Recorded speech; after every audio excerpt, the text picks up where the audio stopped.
Shalom Aleichem, and welcome back, friends and listeners, to our weekly Sikha.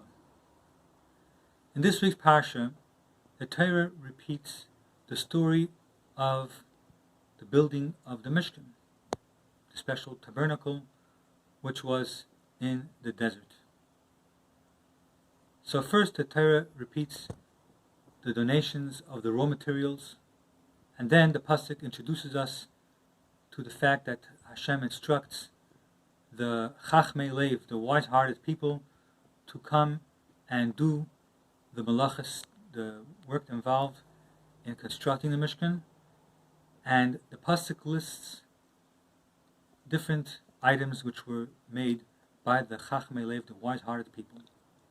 Among these items were the pegs and ropes of the Mishkan and the courtyard. Rashi explains that the pegs and ropes of the curtains were serving to secure the curtains to the ground, to prevent them from swaying in the wind. So the Mishkan had to be with curtains which are solid, don't move. Now, the question one can ask are, number one, why does Rashi have to repeat the purpose of the pegs and ropes when he already told us their purpose in Parshas Truma? And also, why are they listed among the items which were made by the wise-hearted people? After all, what was the great skill and specialty of these pegs?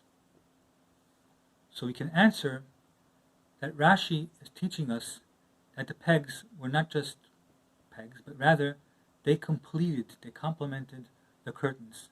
The curtains were only considered complete and whole when they had these pegs and ropes which secured them to the ground.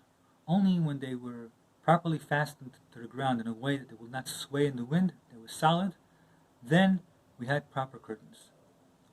So this is telling us that a real wise-hearted person doesn't just do a job for the sake of doing it, but make sure it's complete.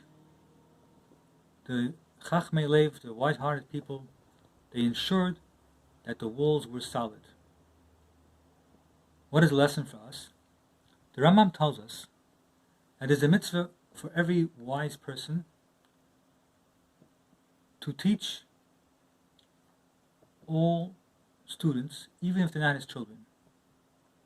A true sage, Chacham, should not suffice by just doing his job, teaching and even affecting the student, but rather a real Chacham will see to it that the student will not sway in the wind, will remain committed to the proper values which were infused to the student, even if there are prevailing attitudes and winds which are not aligned with the values of the teacher.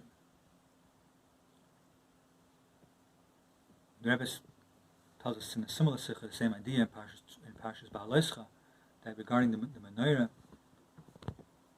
it says that the mitzvah of lighting the menorah was that the flame should be going on its own. The mitzvah of kindling the menorah is only considered complete and done when the fire is going on its own and does not require further kindling, which again is the same message that the student should be a solid student even after the teacher leaves the student and the student is exposed to different winds and different attitudes. Our Chachamim refer to the generation before Mashiach as Ikvasa de Mashiach, the heels of Mashiach, which we are already there based on the signs that are told by Chazal in different places. And our Chachamim, our sages, also tell us that the job, a mitzvah, is called in the name of the one who completes it. It is our role to complete the job of all the avodah of previous generations, even though the previous generations may have been better people, more pure. Nevertheless, it is for us to complete the task and finalize the Geula. May it be the Karev Mamash.